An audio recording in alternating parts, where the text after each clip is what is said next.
fast, die young.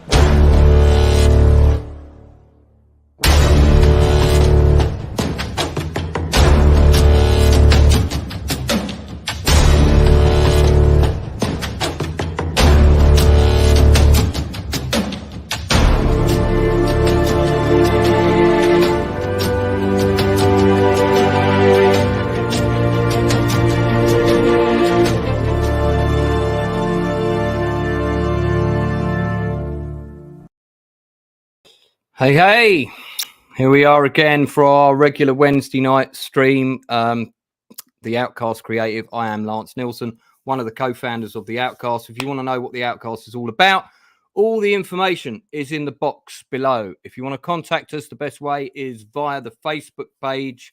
And we also run acting classes in both London and Birmingham. It's not the only thing that we do. But we also have this channel, and we're trying to make this channel the place to be for all things creative. The best tips for actors, crew, directors, writers. If you work behind the scenes or in front of the camera, or you tread the boards on the stage, or indeed you might be a designer in another arena like computer games or board games even, we're going to be doing that kind of stuff too. I'm going to bring in my lovely co-host. If I've got a great face for radio, Cathy Odusanya definitely has a great face for live stream. Here she is, one and only. Great to have you. I'll pay you the next time I see you, Lance. That's 50 quid, right?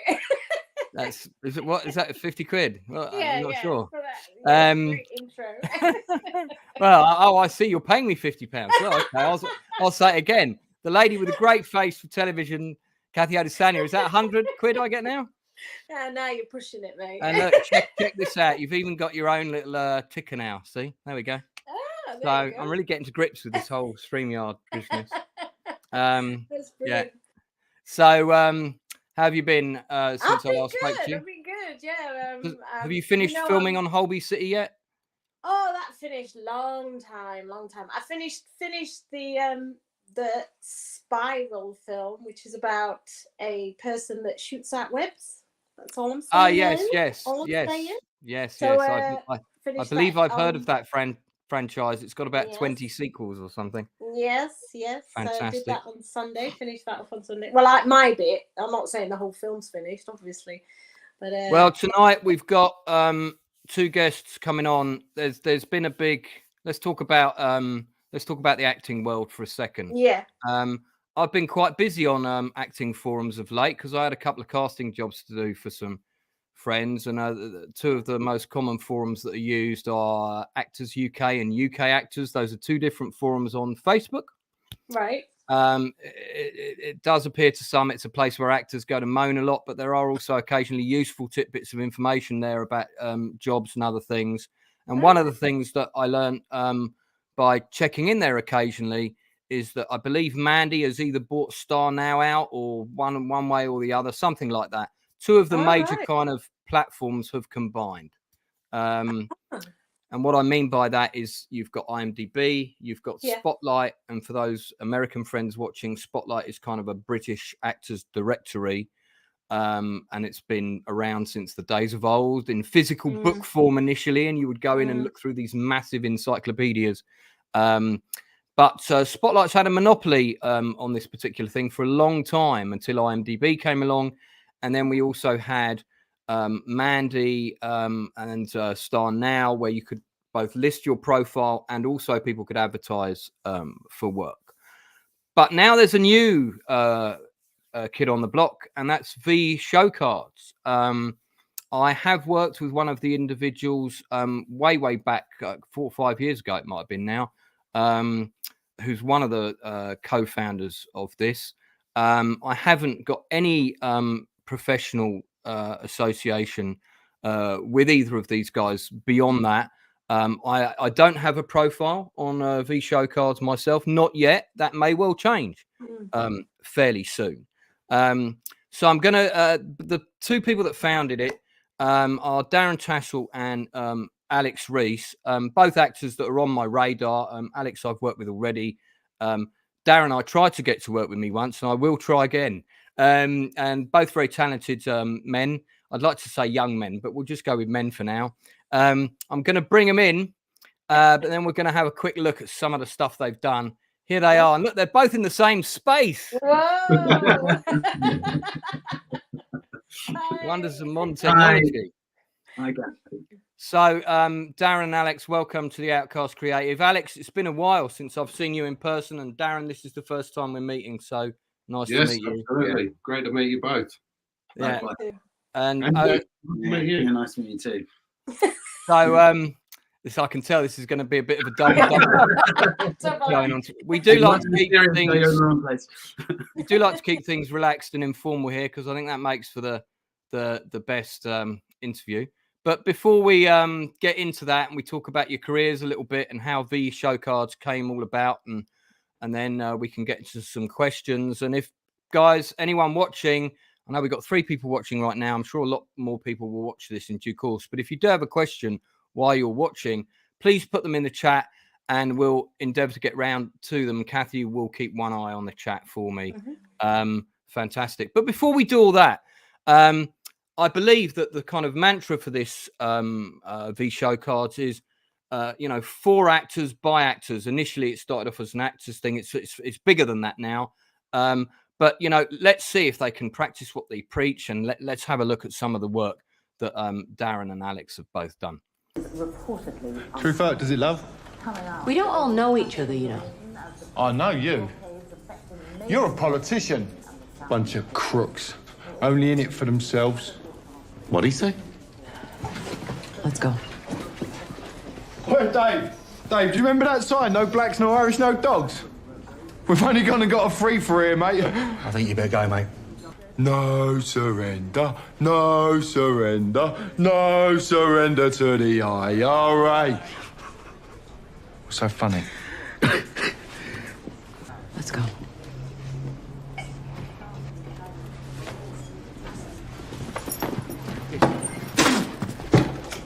That's what got me net, you slags. In this exercise, you'll pretend they are the German soldiers. If we stay here trying to keep this trench, we'll all be dead soon. I suggest we leave this trench and focus on the second so we can save the city. Soldiers! We are at war with Germany. We will be holding a war drill. You will be divided into 2 teams, friends and enemies.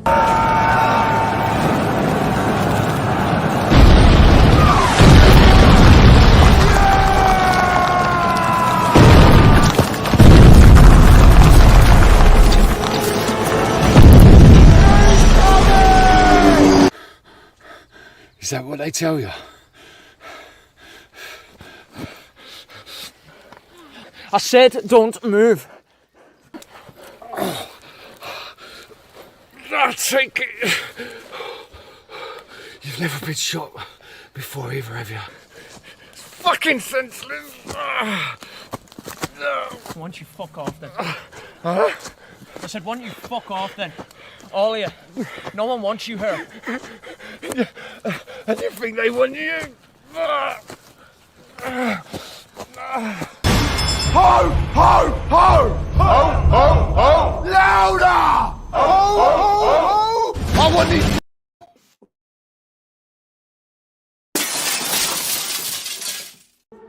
Very well. I won't fight, but only on condition this idiot takes 3 steps back and apologizes. Do you understand, idiot? 3 steps back and say sorry. There was something. I've been talking to someone, a friend, a detective. He used to be a policeman. He first contacted me a year into my sentence and came to see me a couple of times after that. He thinks I'm innocent.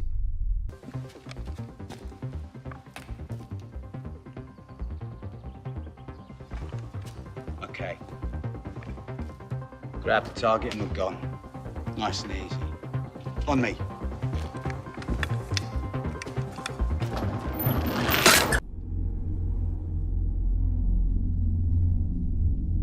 It's about time you and I had a little chat.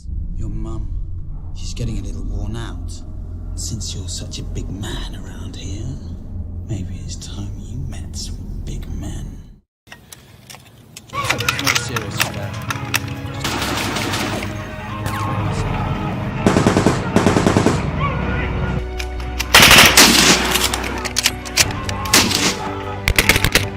Cover fire!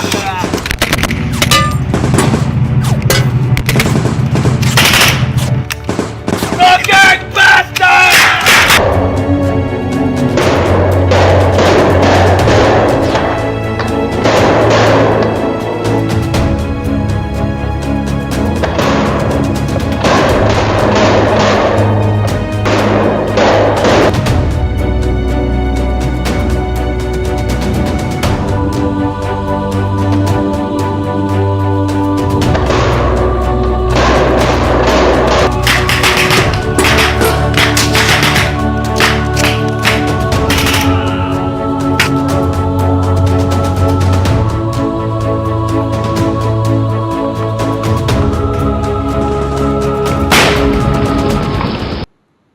All right, there we go. Bit of a surprise for you there, Alex.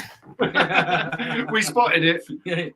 Yeah. Now that last clip was something that Alex and I worked on together quite a few years ago. I just need to say it's not properly graded, mixed, and is missing a few visual bits and pieces. But I thought it might be quite nice to pop that on the end there. Great to have you on, guys. Thanks very much for giving up your Wednesday night, which I know is the new Friday for those of us that are over 40, and coming on and agreeing to talk with us.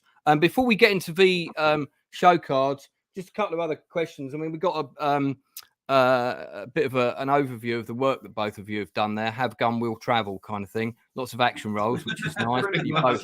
I think that you both definitely suit. But what's interesting about you both is that. And by the way, if I keep looking down, it's because I've got a big list of questions here. So that's my cheat sheet. Okay. You both came into acting quite late, I think. Maybe just give us a little brief outline of how that came about. Maybe Darren, if you want to start, and then Alex, if he goes on too long, just give him a nudge and jump in. This is the other way around. Look, I started initially acting when I was 13 at a local theatre group called the London Bubble, just round the corner from where I live. And they had like a big blue circus tent, and they put on plays and toured them around. So, we used to do, youth theatre there and amateur dramatics. And I always knew from that moment I wanted to be an actor. My life took different turns. I had kids, I had to provide for my family. So I kind of carried on dreaming about it for 30 years. And then, so you came back to it later, basically. Yes, but obviously I'd only done amateur dramatics, so certainly nothing of note. But it was enough to get me interested and hooked and bitten, as we say. So I got the bug very early on. I dreamed about it for another 30 years, and then when I had my last child, my missus said, "Well, look, I don't want to start. I want to go back to work." So I said, "Okay." So I tell you what. I said, "I'll stay at home, look after the babies, and I'm going to have a go at being an actor." And she went, "What?" So I said, "Yeah, look, and I'd done a little bit of extra work leading up to that, just to get myself familiar with a film set. I've got a strategy. I strategize everything. So I wanted to be, when I stepped on a film set as an actor, I wanted to be comfortable. So I've done some extra work, and I just looked at the hierarchy. I sit and watch and listen to everything, and then, I gave it a go, and I quit my job. Within a month, I had an audition for the Actimel Christmas commercial that you saw in my showreel. There was training Santa Claus with a big white beard. Through 3 sets of auditions, I beat 1,200 people to land the role. And that was my first job a month after quitting my job. And I knew from that moment, you know what, I've made the right decision. I've clearly got something to give this industry. So, I've always wanted to do it. I'm just... And what year was that, just out of interest? That was 6 years ago. Okay, that's a real evolving time for the industry as well, with live streaming becoming a big thing, this kind of thing becoming a big thing, and... COVID wiping us out for 2 years.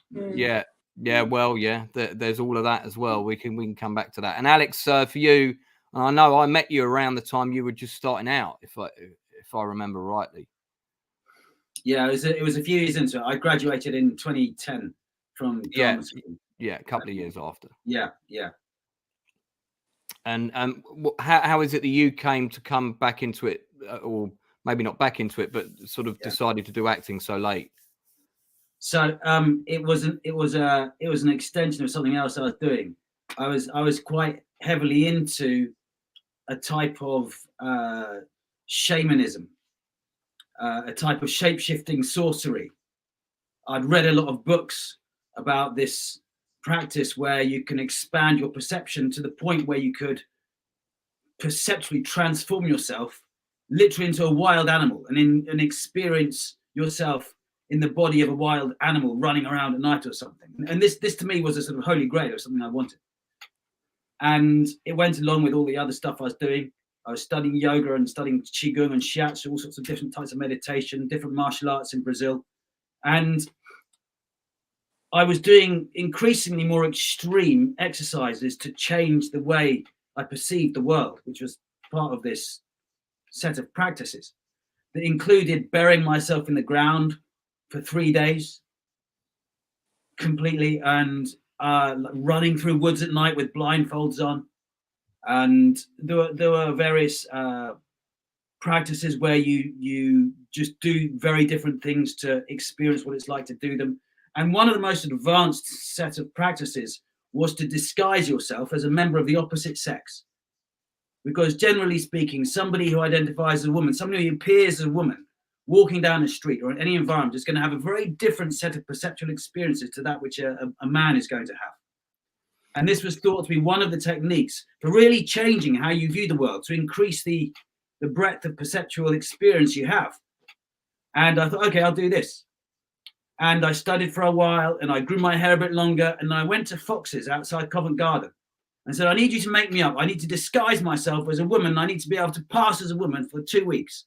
Not as a fetish thing, not as a transvestite thing. I need to be able to disguise myself to be able to pass as a woman, so I can experience what they might experience when they're walking down the street, going out shopping, all of these things. And they made me up brilliantly. I looked at the woman. I looked in the mirror. There was literally a picture of a woman there. It was amazing. I said, "Okay, that's amazing." I feel like you should have sent us a picture of this for the screen. I mean, look, I'm already calling the work wife. Right. And I said they'd done a good. So it was a convincing facial picture. I said, "Okay, so what about the talking? What about the walking? How am I going to, because this was a series, I was pretty much psychotic at the time, but, I said, how do I actually pass through life as a woman? And they said, well, that's acting. And so I went out and I got a copy of the Stage newspaper, and I found an advert for a particular acting school, and I phoned them up and they said, what's your postcode? And I said, oh, it's whatever it was at the time. And they sent me a prospectus. I read the prospectus. It was brilliant. And it read like a sort of almost like a shamanic workbook. It was like, they're very focused Russian, Stanislavski based, a lot of different exercises. And I went there for a open day, an interview type thing. And I walked in, I had long hair. I had my berimbau from my capoeira, this Afro-Brazilian instrument that I used to play all the time. I had shark's teeth emblems around my neck. And the guy took one look at me and he said, you got to stop all this. He said, you have the thought that you have no life. And, that saw right through to, he just saw right through to the sort of the core of the distressed person who was trying to, find some sort of healing or some sort of different experience for all these different things. And that acting school turned out to be a place of great healing and great learning for me. I learned so much about myself. I learned about other people. I learned about human behavior. Before that time, I didn't really feel as if I identified. I didn't have anything in common with anybody else on the planet. It was quite a tough psychological position I was in at the time. Afterwards, having spent 2 years there part-time, taking a couple of years off, then went back for a 4-year full-time acting directing training. I came out. Now there isn't a person in the world with whom I don't feel as if I have a great deal of commonality with and affinity with. And the wealth of relationships I have in my life after that, and due to and because of acting, is being transformative for me. The acting profession, the people in acting for me, has turned my life from quite a very lonely and tortured nightmare into something that is a wonderful and deeply fulfilling and rich experience. And you know, that's what acting means to me, and that's what actors mean to me. It's very much more than just a profession. It's very much about a transformative experience that's connected me with humanity and provides me with transcendentally enjoyable experiences. Being on a film set, doing what we love, and then seeing your name on the screen afterwards. That you know that. Well, you got to work with me. I'm sure that was transformative in many ways. All right, good. Listen, that's a good answer. I might have to make them a bit shorter. You might have to edit. Yeah. So you didn't say it's going to be me elbowing him, did you? I've got, yeah, okay. Darren, I'll pass that job over to you. I have got an hourglass in the room next door. This sand timer thing. I'm going to go and grab it. In a minute when I let Cathy take over briefly. Okay. Well, I mean, those are two very different routes to acting. One via, you know, dressing up as a woman, running naked in the woods and transforming into animals, and Darren from the Osprey estate. So that's quite a contrast.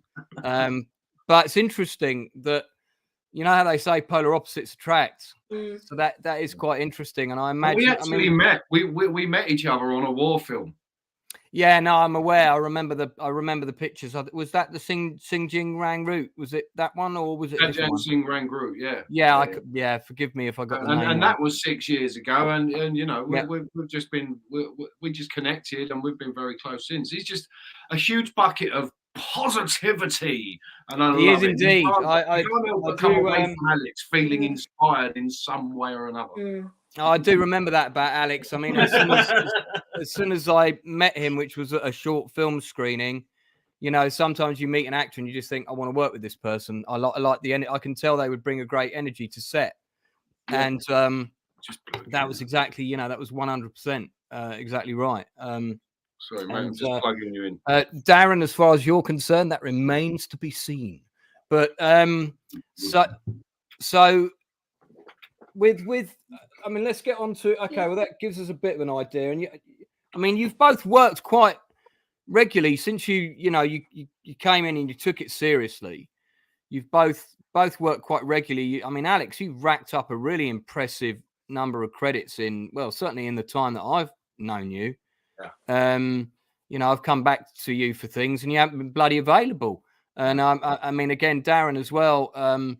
I think you've probably got more of a defined look in terms of your casting range, but nevertheless, also, you know, a pretty impressive number of credits.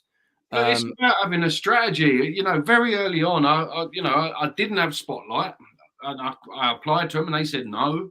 And I just thought, well, what can I do? Do I sit here moping? Do I sit here waiting for someone to knock, or do I go and get what I want? So I said, okay, what do I need for Spotlight? Bang, bang, bang, bang. So I gave myself a year. You have to be patient with yourself as well. But I gave myself a year to get the credits, and I've done that, and I got Spotlight. And it's about focus. It's about knowing what you want and knowing how to get it and believing in yourself. What I believe is that nothing can stop me. Nothing will stop me. Nothing can stop me. If there's something in my way, it's a hurdle. I can get over hurdles. There's nothing that's going to stop me. I've got that much belief in myself, and it's a matter of creating a strategy to get noticed, to get seen. To, you know, people say don't be typecast. No, sod that. When you're starting off, get typecast. Know and understand what your type is. So when you walk in a casting room and there's 20 people who look like you, you still have to find a way of standing out. So you've got to have a plan. Don't just bumble along. Don't wait for your agent to call. Yeah, no, absolutely. I couldn't agree more with that philosophy in this day and age. I mean, let's segue into V-Showcards a little bit gently. I want to talk about because now, you know, there's so much online now, and when I was doing acting back in the day before I was a writer director, it's in the mid-90s. It was basically, there was ads in the back of stage, and then there was that red photocopied thing that you could join. You got sent every week. PCR. Cathy, what was the name of that? Do you remember that? PCR. PCR, Production Casting Review. That was it. Yeah. They were the two things. And like all the indie films were in PCR. If you wanted to become a lap dancer, the back pages of the stage seemed to be, you know, if you wanted to do pole dancing in the Middle East, there was lots of opportunities for you. And occasionally there might be a little play that sounded interesting. But there weren't, you know, I mean, like indie films, there was almost nothing because we hadn't gone digital then. Now everybody and their uncle's trying to make a film, and be it a short feature, whatever, little documentaries here and there. The fringe theatre scene in London is bigger than it's ever been. There are more decent venues that put on good work. There's some venues that you definitely don't want to touch with a barge pole too, having said that. And then also you've got a number of really amazing off West End theatres like the Park. I love the Park Theatre in Finsbury Park. I can't praise it highly enough, the quality of the work they do there. So there's lots of opportunities, but there's also lots more people in the game. And you're right. How do you stand out? How do you navigate that minefield? And what a lot of people do is they join forums and things like that online. And we got UK Actors and Actors UK, which are the two on Facebook. And I want to talk about them a little bit because I had a casting job come in and help out a mate casting this film in Australia. In fact, it wasn't a job because I just offered to help him for free. And I did a big detailed breakdown and I put it in both of those forums. And I always remembered that people moaned about never getting feedback. So I did a massive feedback post. And one of the things I found really fascinating about doing that post was some of the negative comments that it got. One of them being, "This is too long. I can't be asked to read it." And I wondered if that person realised how many directors and casting directors are on that forum reading their attitude and saw that comment and how that reflects on them. Well, we're very big believers in that ourselves. We say, you know, on the V-Showcard, people are saying about your social media, perception is everything. Because believe me, you've seen some very high-profile cases where someone got a job at Marvel or Disney or something and was sacked for something they said a year before. People are checking. This is the day of social media. People are checking your profiles. They don't want to hire racist, bigot. There's no room for that in the industry. There really ain't. So people are checking. So you have to be very mindful of everything you say and do. And me, I kind of plan a lot of what I do because I want to be seen in a certain way. Yeah. Listen, I couldn't agree more. And you know, if you project a certain energy, and I'll call it a toxic energy, in terms of your response. And listen, there's a big difference between being skeptical and critical about something than just putting a toxic post or toxic reply for the sake of it. There is a big difference. And you know, several people put comments underneath this post that I did about tonight, and I think they thought I was professionally affiliated with you. So for anyone watching, I'm not. I just wanted to know more about V-Showcards and what it's about, because there's an opportunity for a new platform here because Mandy's gone tits up. And if there is something out there that's worthy of taking its place, now is that time, because there's a lot. I mean, I've got to be honest. No, obviously I hear a lot about what's going on with Mandy and Starnow, but listen, the truth is they've just done a big migration for the good, for the bad, whatever. But we've had technology issues ourselves along the way very early on. So I'm not gonna, they've been a very professional platform for a lot longer than us, and we're not trying to be them. We're not trying to be Spotlight. We're trying to come from our angle of the strategies we use to get noticed, to get our work seen. So we're not trying to be a Spotlight. When we don't give you a PIN number and that's it. That's all you are to us. You become our friend. You become part of our community. We're trying to give you something different that all the other platforms are offering. We're trying to, we give you support. We give you exposure. We give you help. People contact me and say, look, my show reel, I've got a new clip. And I say, send it to me. I'll edit it to you for free. So I do editing for people. I support people in any possible way I can. That's, you become part of our community, you become part of our circle, and I'm going to do everything I can for everybody in my circle. So we go far and beyond V-Showcards. We try and give you more support, exposure, help, encouragement than the $3.99 you pay for. What sparked it? What sparked that initial where you guys got together and said, you know, something must have happened, or you must have said, this isn't working. It's not working for the average struggling like yourself, somebody who started off in background, who maybe didn't know where to go. Let me just so V-Showcards was not originally conceived of as a platform for providing castings. Right. The original conception is the opposite. Is what defines the way both of us have succeeded in the independent film world is the fact that we've been very proactive in looking for work. It hasn't come to us in that we haven't been to a drama school that can connect with the casting directors. We don't have the advantages that people have if they come from those sorts of places, and you know, and we're older, so anybody who we're going up against. You got 5 minutes, Alex. He's going to have 20 years of credits more than we do. And V-Showcards is a way of putting all of your professional information in one link so that you can then reach out to people and contact people, and you make relationships. All the jobs I've got, I've written to people, or I've met them. I've deliberately gone to a film festival, and it's a way of putting all of the information, all of your professional information in one place so that somebody can get to know you as quickly as possible professionally. And the idea was to reach out.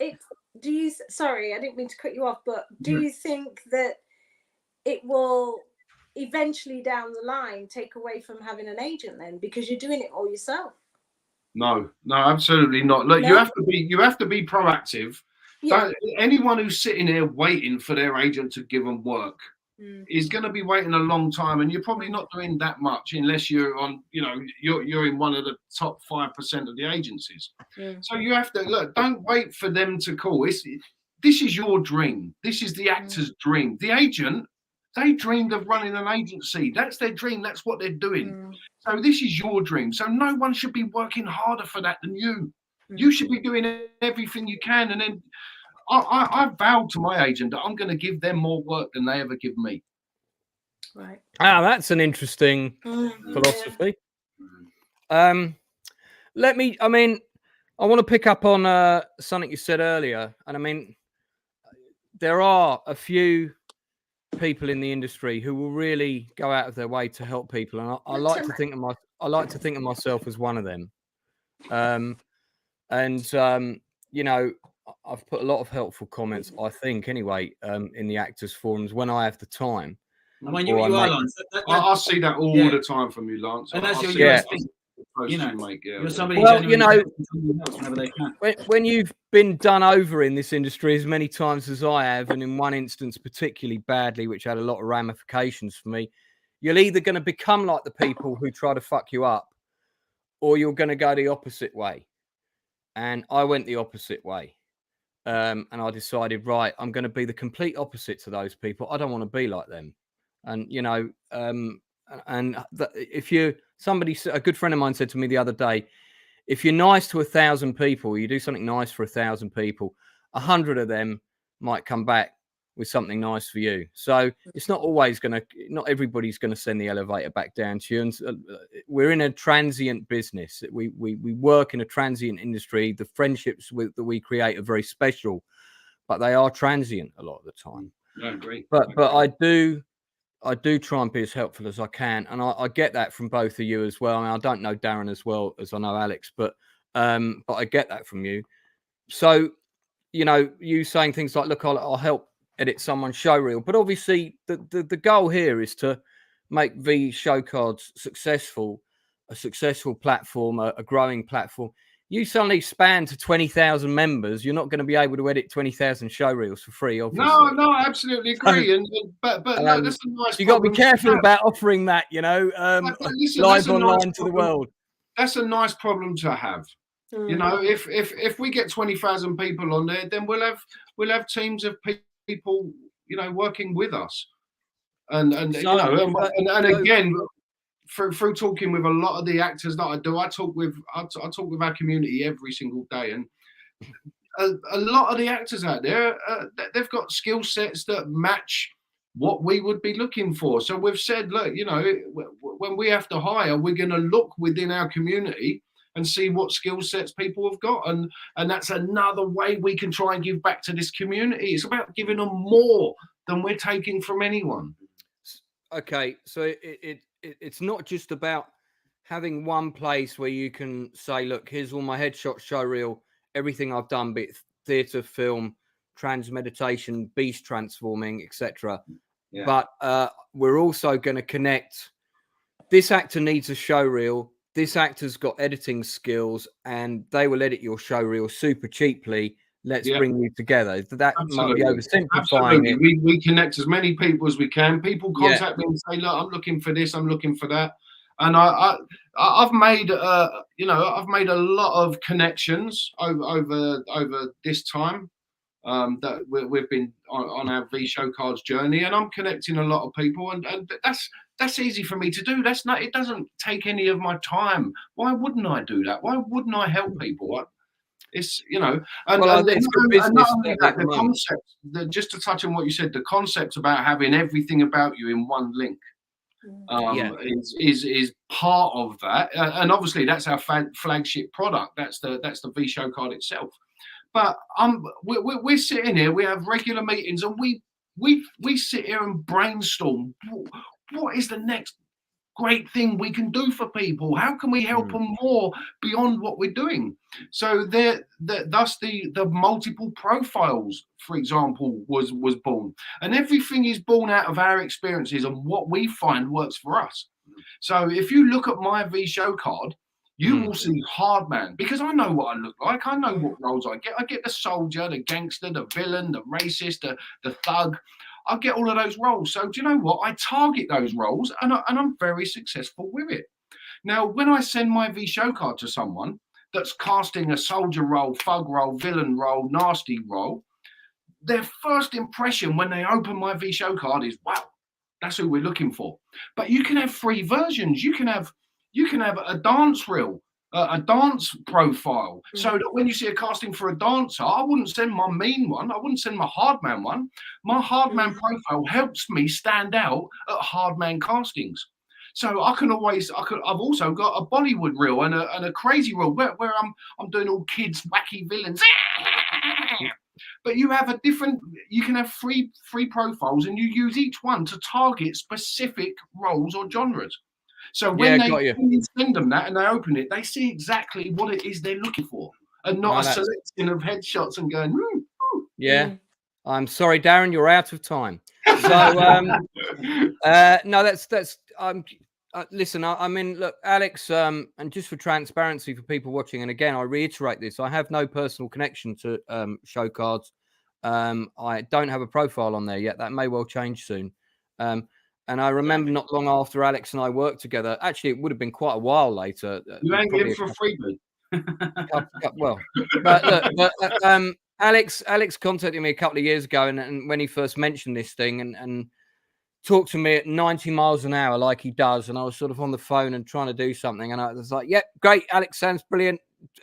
Let's do a proper meeting about it. And it kind of never really happened. And I didn't really fully absorb or understand. But I think also the animal that it was then is not the same as it is now. It's even evolved. over these 2 years, we've listened to our users, we've listened to professionals that are using it, and we're adding more features that suit our users. We're designing our system and slipstreaming it, making it faster so it's better for the casting director. We're listening to everyone, and we're making the changes as we go.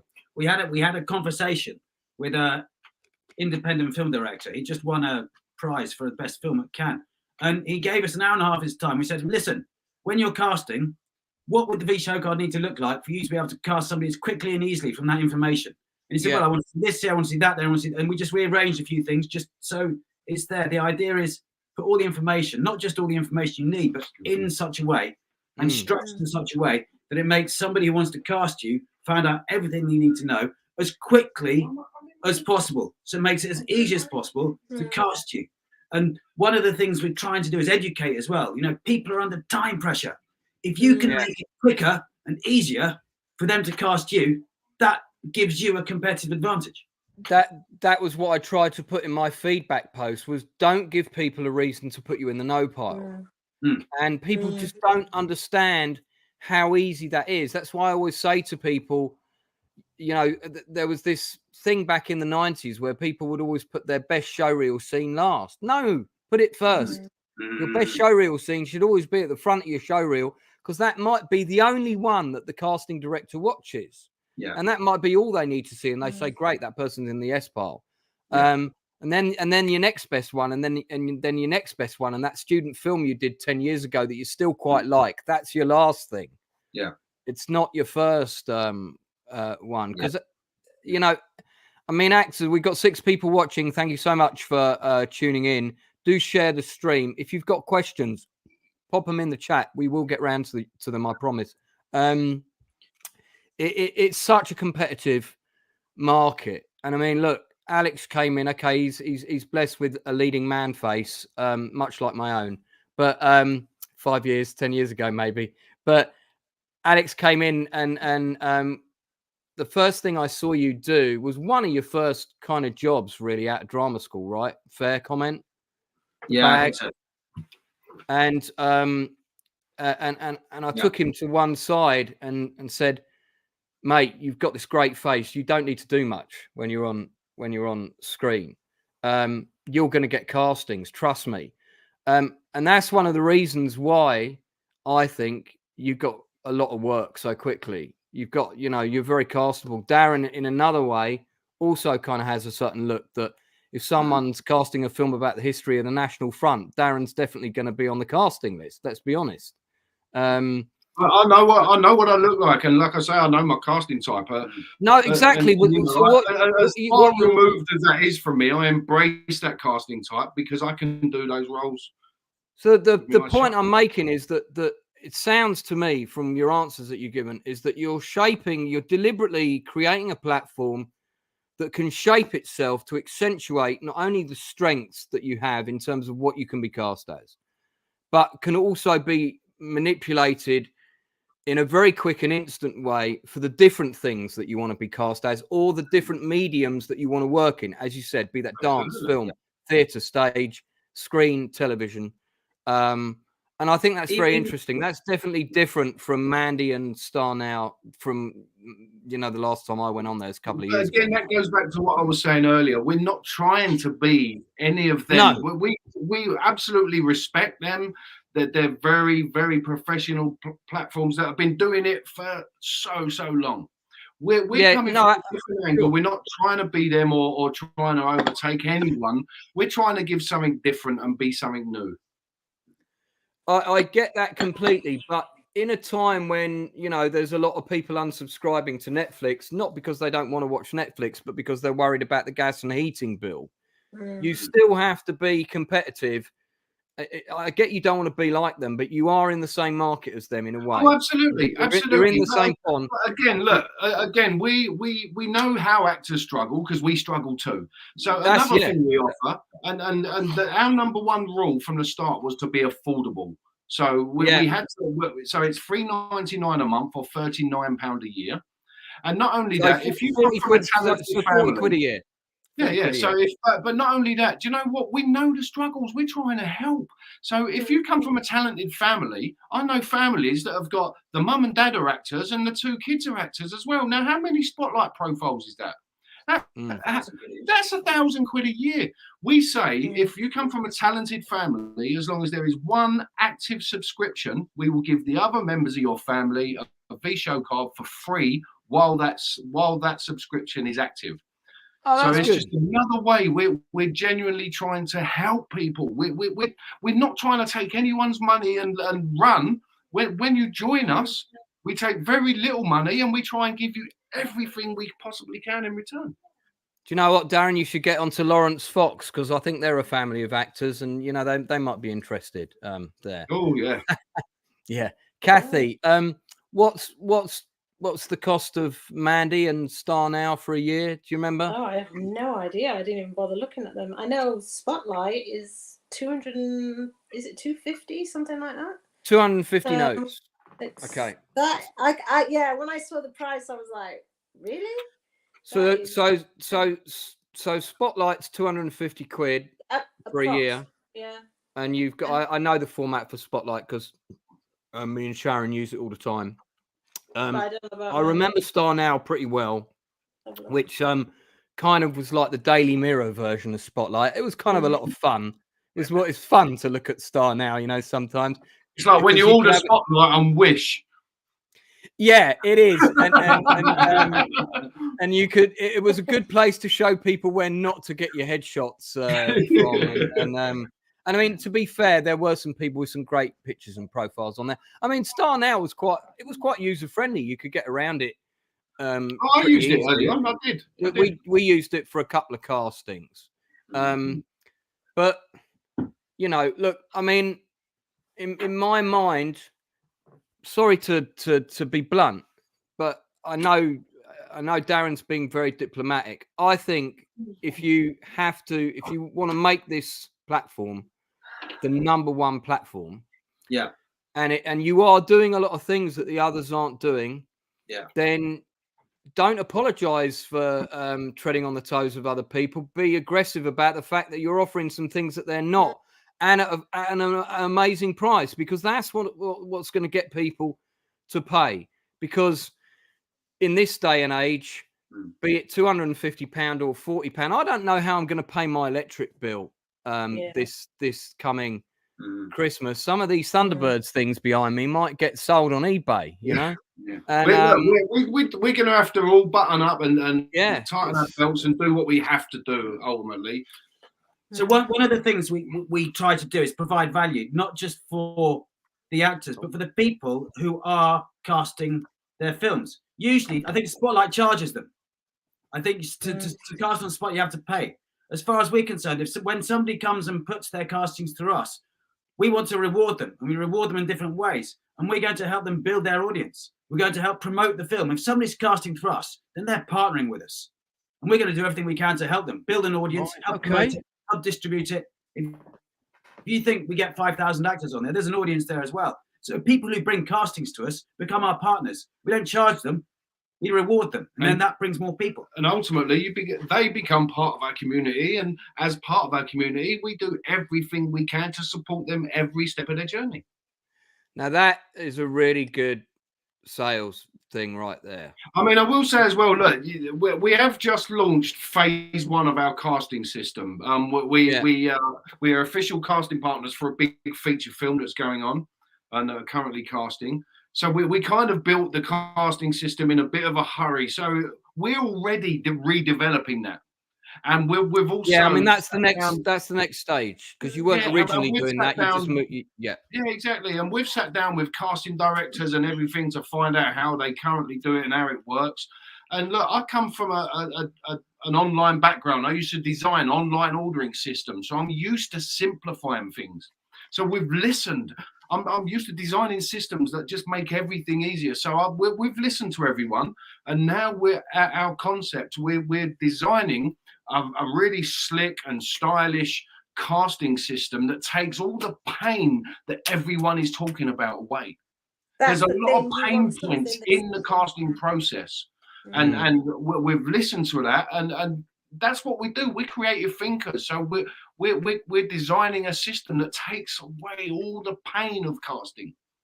So it's understand the intent behind what we're doing as well, because as soon as we start making money, and we haven't made any money, everything we've made, we've reinvested in developing the site. Everything we had, we've put into it. We haven't taken a penny out of it yet. But understand the intent. As soon as we're making any money, a portion of those membership fees goes into financing films. We're going to finance films with a portion of what comes in order to create work for our members. And then we're going to try and use the membership to get that film distributed. So that the intent is there. We can't, like with 20,000 people, we can't edit 20,000 showreels, but we will find a way to scale up the intent we have to promote people who want to act and to help get them work, and to do it in a way that is binding people together in a community that is mutually supportive and not just feeding off people. I do feel with some of these bigger organisations, like you need to be on Spotlight. So like, hit them for 200 quid a year, give them nothing. Most people never earn that back. Why not? You know what? You know, it's a bit parasitic, and it shouldn't be. It should be symbiotic. You know, you bring something, you get something out of it. And now, bearing in mind as well that on the platform we also have cast and crew. So you have I saw that. But you can also search directors, producers, makeup artists, sound guy, everything. So it's kind of going to be a one-stop community for everything you need. Now, you know, we support everyone all along the way, and the more we grow, we're already talking about doing V-Showcards originals, where we subsidize films that are being made by V-Showcard users, like whether it's cast and crew, and it's also using V-Showcard actors. So a completely V-Showcard original made entirely by V-Showcard users. And again, what Alex said is, as we grow, there's going to be a portion of any profits that going into a film fund, and we're going to subsidize and fund films using the V-Showcards cast and crew. So thus giving more back to our own community. And we'd like to find a way of democratizing that so that people can pitch to get their film funded, goes out to the V-Showcard membership, and then everyone votes on it. Somebody votes, and then the community decides who gets the money to make the film. I'm trying to take all these different ideas in. I mean, there's a collection of stuff there, which is all very laudable. I love it all. Got to say, it sounds great to me, and I can really see where you're going with it. If I may offer some constructive criticism, focus on what you're doing now and build it up. I think the casting thing is important because actors will naturally be skeptical. And they'll be like, well, why do I just want my stuff listed somewhere else? I'm already paying for this thing. I'm already paying for this thing. What's this thing going to give me that I don't have now? Okay. Now, I could give Alex 5 more minutes of time and he'll give us a big list of things. But let me just be the pessimist for a minute. Please. So these things are all wonderful. I think the thing that will bring the actors in and get them to stay there is there are possibilities of castings. So we acknowledge that, and that's why we've just added the castings, because we've listened to people. And I know you said you've just added it and you're still working it. So my personal piece of advice would be all the money that you're making, and I know that's not a lot. So guys, there ain't a big pot of gold out there at the minute with these guys. I can tell you that now. But reinvest it into that casting section. Let me ask another question connected to that. So, like, I work as a casting director occasionally for people because I'm very good at doing that. And feel free to use me in that regard, guys, if you ever need one. Because Sharon, my regular casting director, has got her hands full at the minute. So I'm covering her sometimes. And I've done it back in the day for the New Producers Alliance, if you remember them. So, say I'm a casting director, freelance or otherwise, and I come to you guys and I say, okay, so I'd like to have a profile on the site, but I don't want to get pestered by actors because I'm a casting director. I don't want them to pester me. But can I have some sort of profile on there? And as I'm a casting director, presumably this is beneficial to your membership. So is it free? And how does that work? And how would I see everything? So if a casting director calls up and asks you that, what's your answer to that? Well, look, ultimately, as you touched on before, right, the industry is perilous sometimes as well. Yeah. So as much as we would love, and we've had all of these discussions, and we know, everything's in planning and development. So we've had these discussions, and as much as we want to give casting profiles out for free, there has to be some kind of accountability. Because if we give them out for free and anyone can join, anyone can post castings that put people in peril, in danger. No, so we would charge an admin charge just so there is a name and account attached to your name. So any comebacks from a casting you've done, and any claims of untowardness or very bad behavior. We know what we're talking about, then there is accountability because we know who you are. So there has to be some kind of payment exchange, just so we know who you are. So if anything, we're protecting our community by doing that way. But it'll be a minimal payment, and it won't even be annually. It'll be a one-off payment, just so we know officially who you are. That protects our community. So this will be a sort of a one-off membership, one-off something very attractive where they get a lot in return. Absolutely. Okay, cool. So that I think that's answered. Kath, do you jump in with a couple of things because you're a jobbing actor? I am. Yeah. No. Carry on. I'm listening right now. Sure. Write down some questions. Yeah. I don't want to be talking all the time. Write some questions down. No, all right. Okay. Well, I've got. I want to stay on this for a little bit, and then we're going to get onto a fun topic in a minute. Should actors take do unpaid work, which is always a great discussion. And I'll tell you my thoughts on that when we get to it. So go on. You got one. Go on. Okay. I'm thinking of my brother more than anybody, Victor, who's up in the Birmingham Outcast. Now, he like yourself, Darren, worked as a professional, has come back to did acting when he was younger, come back to acting now, and he's in his 50s, late 50s. How is he going to go about? He's going to love you, Cathy, after this. I know, because of the amount of work he doesn't have for a show reel or videos or short clips. How would that work to somebody who's just starting out fresh, who has seen the V-Showcard and thought, this is what I want to do because it's all in one place, but I don't have the amount of content that. Yeah, well, actually, I replied to you were talking about the Facebook groups today, Actors UK. I replied to a post on there when there was some people were talking about V-Showcards, and someone replied and said, "But if I've got no headshots and I've got no show reel, is it still useful to me?" Well, I thought, well, so I replied to them and said, look, ultimately, no director is going to hire you if you don't have headshots or a show reel, because they want to see what you look like and they want to see how you act. Ultimately, I said, but if you haven't got the means to go out and get them, because it can be expensive, so we work with what we have to get yourself started. Don't sit there dreaming of headshots. Do you know what? You've got a phone. No, I'm not saying that. Make some photos, get some headshots sorted out, even crop it so you can see it's not a selfie if you haven't got a tripod. Do some monologues against a plain background so you've got a show reel and you've got headshots. Do you know what? That will start you off. With that, you can apply for student films.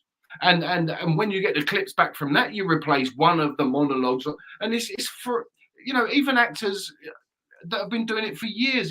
Their show reel is a work in progress. So as you get a student film, replace one of the monologues, get another film, replace, and all of a sudden you've got a fantastic show reel that you can apply for paid jobs for. Yeah, but from, again, playing the devil's advocate then, your show reel doesn't cater for somebody who may have the headshots, who may have the one show reel, but when they look at the type of people that are on your show cards, will be like, now this is way too advanced for us. That's irrelevant. That's irrelevant. And Alex explains this perfectly, actually, because Alex, you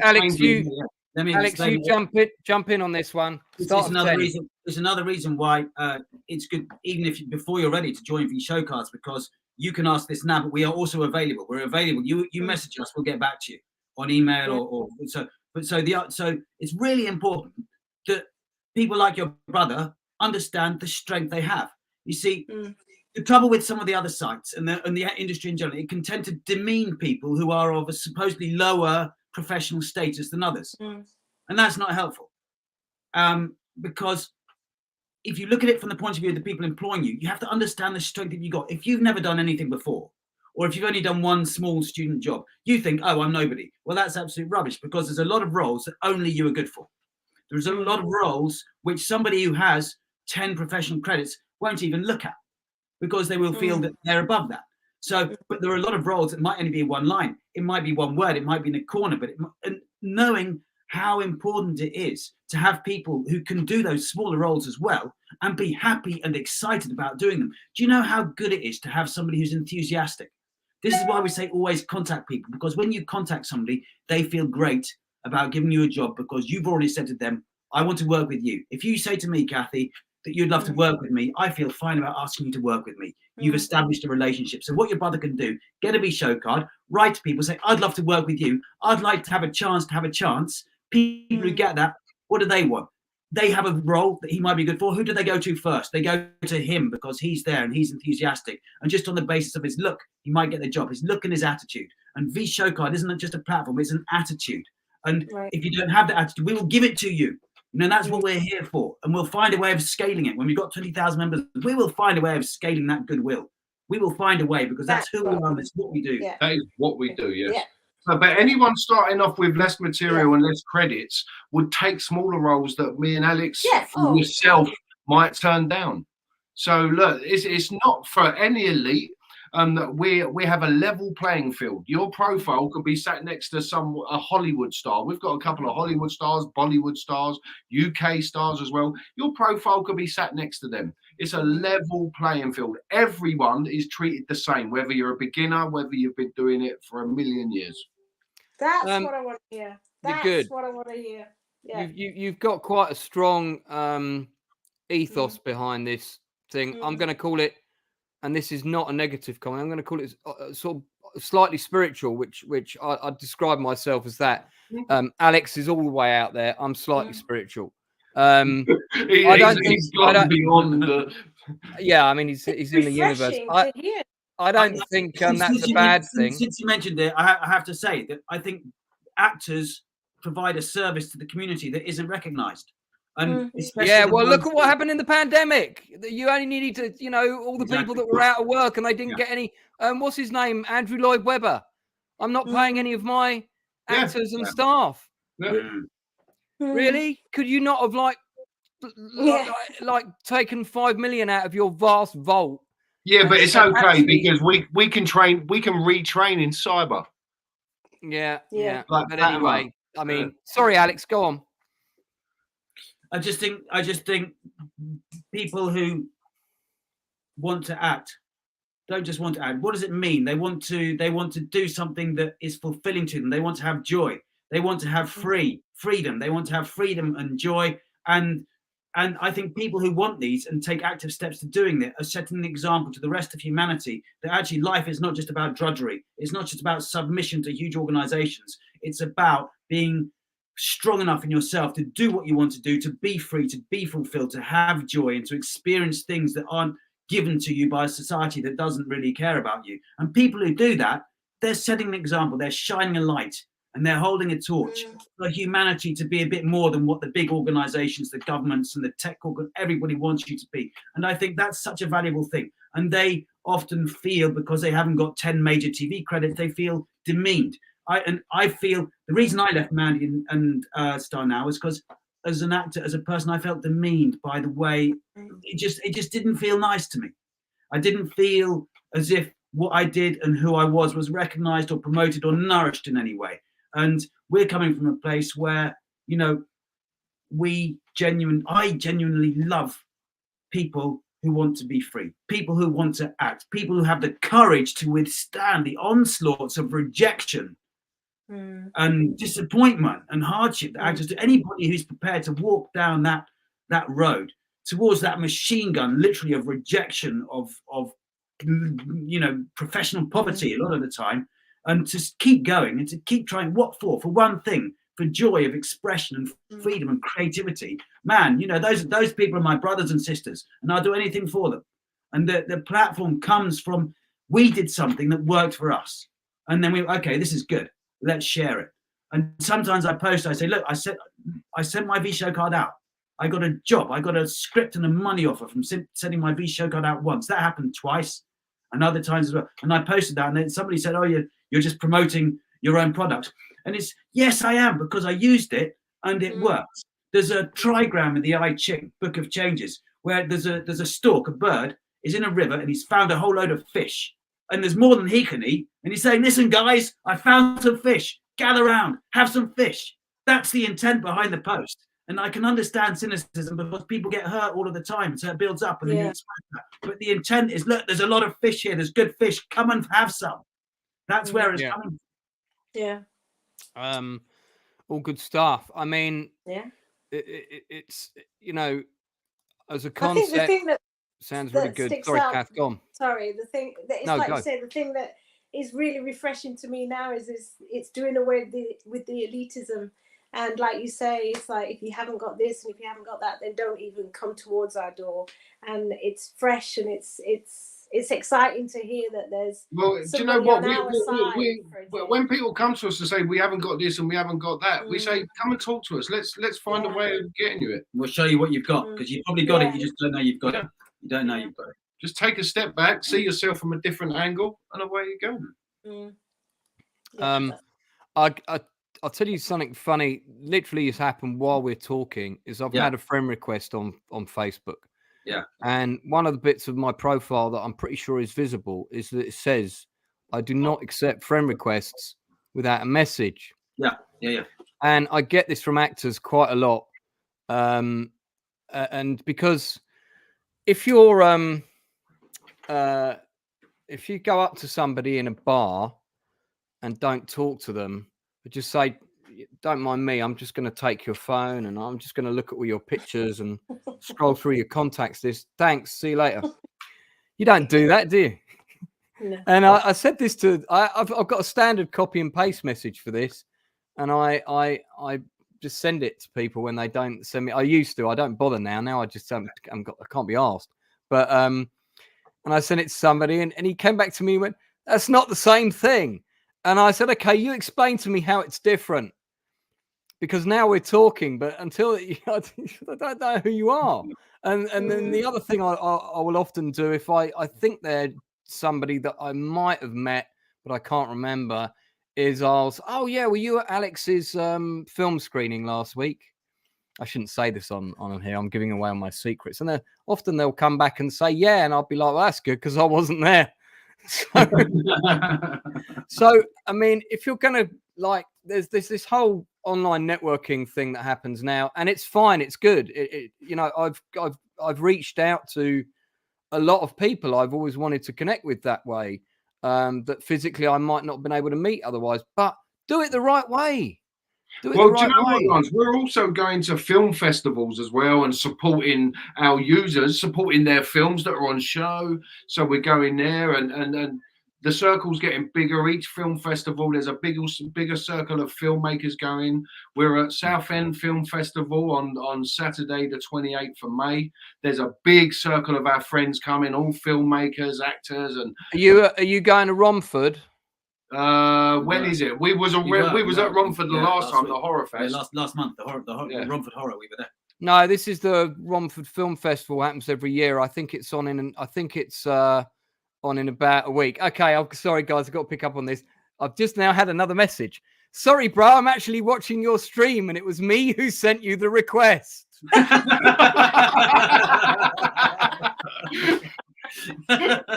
Drew Ritchie, thanks for that, mate. And listen, you did the right thing by sending me a message there, because I'm the sort of guy that appreciates that. But look, so actors that are watching, if you are going to network someone, that's fine, but be polite about it. Treat it like you're in the room with them and just say, "Hi, I hope you don't mind me writing to you. My name's Drew Ritchie. I'm an actor. I heard you do this, this, and this, or I know so-and-so you worked with. They say you're a good guy to know. Do you mind if we connect?" And 9.9 times out of 10, unless it's Darren, I'll say, "Yeah, no problem." And accept your friend request. So, yeah, Drew, I'm going to accept your friend request now, mate. Thank you so much for tuning into the stream and supporting us by doing that. That is a form of support, and I appreciate that. And Drew, if you subscribe to the channel, you'll win a cookie, which Alex will present to you at the V-Showcard Awards. But you have to click accept to accept cookies. Yeah, don't do an award show, please. I could talk about that in more detail, but let's not. So the 6 people that are watching, thank you very much for tuning in. If you've got any questions for the guests, or indeed the secret behind Cathy's unique hairdo, then do put them in the chat and we'll do our best to answer Listen, I, those. for one, can only sit there and admire that. In due course, indeed. I mean, mine's still here just about. So, look, guys, I think V-Showcard sounds fascinating. I'd actually like to say now let's get you back on here again before the end of the year. We're not wrapping up now. I'm just going to move on to different topics, but let's get you on again before the end of the year. Maybe around sort of November time, depending on how we're doing with the post office play, which is going to take up a lot of my time. And let's see where you are then. And let's talk about, how's the casting section going and what's the membership and so on. How is the membership looking? What are the seasonally adjusted figures for the? Well, we have well over 500 actors on there. We're kind of slowly building up the crew side. We've got about 50 filmmakers on there as well. Yeah, you've got quite a few well-respected indie directors on there. I mean, these are people that are proper proactive. And for actors watching, these are the kinds of people you want to be mixing with, Absolutely. And they've been very, very supportive of what we're doing. And obviously we support them every step of the way. And that's part of what Alex said earlier is when filmmakers join our community, we do everything we possibly can to help you and your projects from creation to getting it across the line. I appreciate you being honest there, because you could have said 5,000 and I wouldn't have known any different. And nor would anybody watching. Everything's transparent. See, that's one of the things we offer as well. Total transparency. If you go to our search page, you'll see the numbers on there for yourself. You'll see how many profiles there are. If you click on your profile, if you haven't got one yet, but if you click on a V-Showcard, you can see the view counts on there as well. You know how many people have seen your. That's really good. That's good. Transparency. Yeah, so good. You're getting looked at. You've definitely been asking what people want, and I hear that a lot. And that's a really good thing. We're actors. We're trying to make what works for us, and what works for us is proving to work for a lot of people as well. So we're listening to people, and because we haven't got the answer to everything, someone comes in with a new problem. We say, "Hey, we didn't think about that one." But I tell you what, let's throw our stock into that one and make that easier for people, because a lot of people are suffering the same. I'm looking at your site now. What is that about the trending artists? Trending artists are basically you've got two sets of view counts on your V-Showcard. You've got an overall view count and you've got a monthly view count. Now every month the monthly view count resets to 0. So anyone with the top 20 most viewed profiles become trending artists. Is that views by people within the industry? Well, they share their profile out and they use it for castings. And if you post it on, acting groups or in your social profiles, every actor's followed by many filmmakers. So, and we're attracting more and more attention at the moment. I dare to say that kind of the eyes of a lot of the industry are upon us. They really are. People are looking our way. They're hearing V-Showcards, V-Showcards. So we are attracting the attention of a lot of the industry, which is a wonderful place to be. But do you know what? We've got a long way to go. Our work isn't finished yet. We're thinking new things up every day to help. And how time consuming is it for you two? Yeah, it must be. With you both being jobbing actors, how much of your time is it going to take? Do you know what? I've worked on this pretty much 7 days a week, every day for the last 2.5 years. Wow. Okay. Yeah, I do the day-to-day interactions. I do, I do the online stuff. I'm very technically minded, like I said. Alex is the business side of things and the relationship forging. So he's out there connecting with universities, with filmmakers, and trying to create relationships with filmmakers, saying, look, give us your castings, we'll give you our support. So Alex, we're very much, as much as we've come from very different walks of life in the acting world, personally, we're very different as well. And we've both got very different skill sets. So Alex is the relationship maker, the business guy, and I'm the one who just sits all the time, thinking up new ways to help people. But there's going to be a time where you two are going to have to step back so you can carry on with your acting careers. Otherwise, this is going to be all. But that's the best thing about it. We're automating a lot of it. That's the best thing about it. And do you know what? When if I get a job next week and I'm on set for the next couple of weeks, Alex will take over. But it's also something that I mean, look, as actors, we know 90% of our job is waiting. Sitting around. Yeah. Yeah, So yeah. even when I'm on set, I have plenty of time to be involved. I'm always involved. If I'm on a bus, a train, I'm sharing people's work. And like I say, 90% of an actor's job is waiting. So, but if you do reach the heights that you aspire to, and I think they're good heights to aspire to, you are going to need a proper team. We will have that. We will have that as we grow. Yeah. At the moment, we're not pulling in a team because no, not now, not now. But, yeah, I agree. Yeah, we will definitely be expanding our team as the requirements need. Well, look, for those people watching, all the information about V-Showcards is underneath, and if you have a profile today, what happens is amazingly a glass of prosecco arrives. Nice. So Alex might provide that for you, possibly. Do check out the site. Have a look at the profile layout.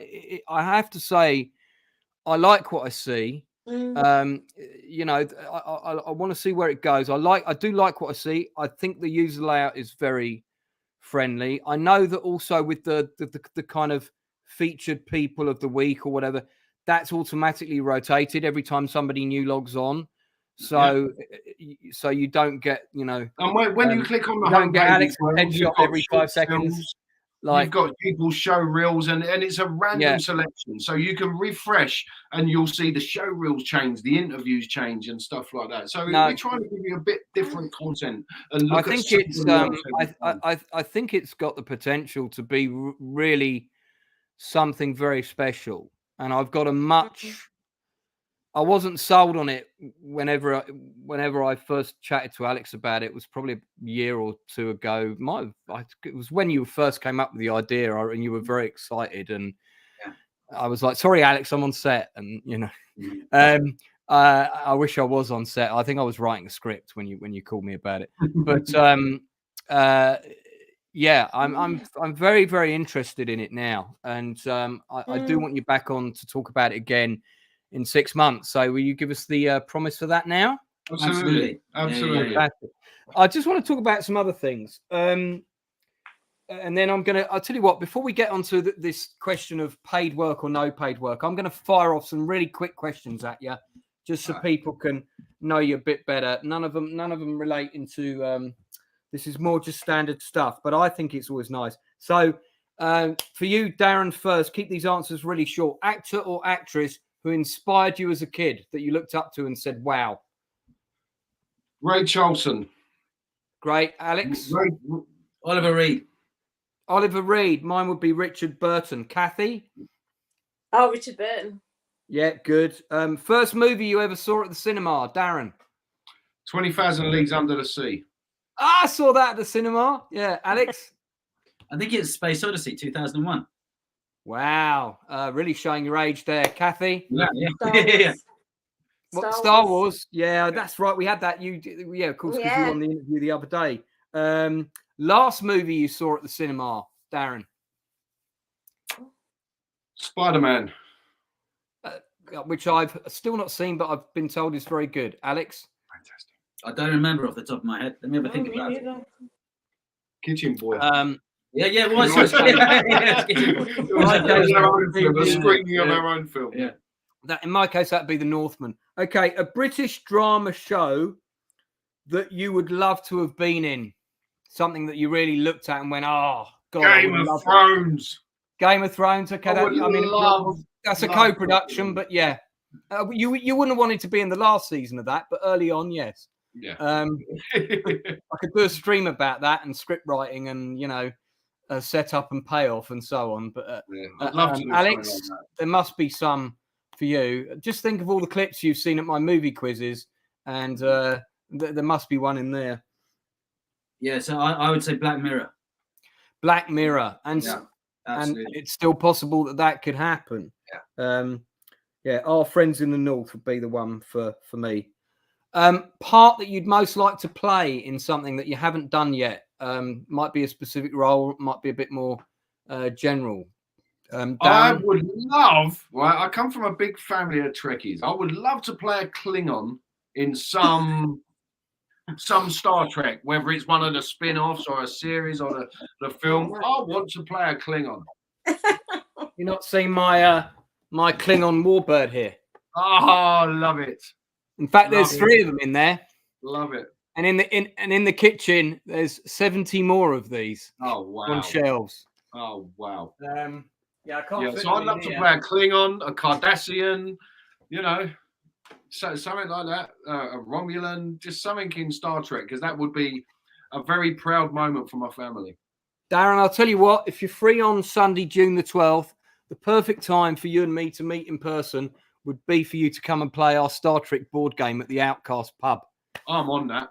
It's great fun, man. You'd love it. If you're a Trekkie, you see Cathy's all over it. She's going to be there dressed as a Klingon, you know, because they had that big hair, if I remember rightly. So, Lursa and Bator. I know what I'm talking about. I had the hots for one of them, so, you know. So, sadly, she's no longer with us. Not my fault, just need to add. I didn't wear her out or anything. So, yeah. So, Alex, role that you'd really like to play. I love spies. I love spies, underhanded, manipulative spies. Yeah, and well, you are a bit of a kind of dark, curly-haired version of Colin Firth in a way. You've got that voice. Listen, he can carry it off. He's very suave and very sophisticated. Me, look, I'm South London, mate. I'm a Millwall fan. You know what I mean? I'm just brute force. Where this man goes about everything with elegance and, you know. Darren, most embarrassing moment during your creative career. If you can't think of one, I'll settle for most embarrassing moment, of which there'll be many. Yes. Running on set or at a casting? Yes. Well, I had my face blown off in India. I ran into we was doing the war film, and I ran into an ammo store that was supposed to blow up. And instead of looking right, I looked left, which was where the bomb was planted. So I took the bomb to the face, and all the production had to stop while they were taking these pellets out of my head. You're not I mean, you weren't a stuntman on that film, so I mean, presumably you were supposed to be a safe distance away. Or Yes. You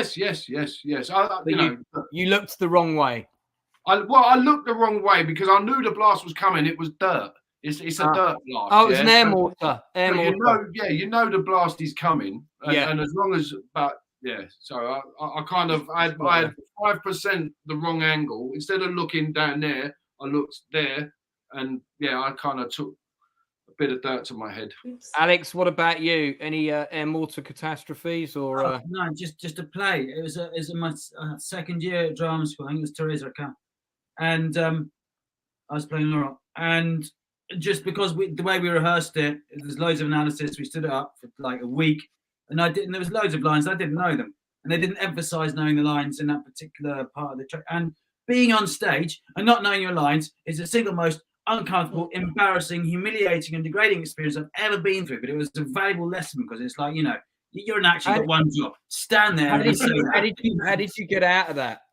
How did you get out of it? Around in circles, and they just moved on to the death scene, and then took some poison, and then just and killed you, killed you, and got you off stage. Yeah. They all grabbed an arm and a leg each, and just threw him out the door. What would you say so far in your creative career has been your proudest moment? Darren first.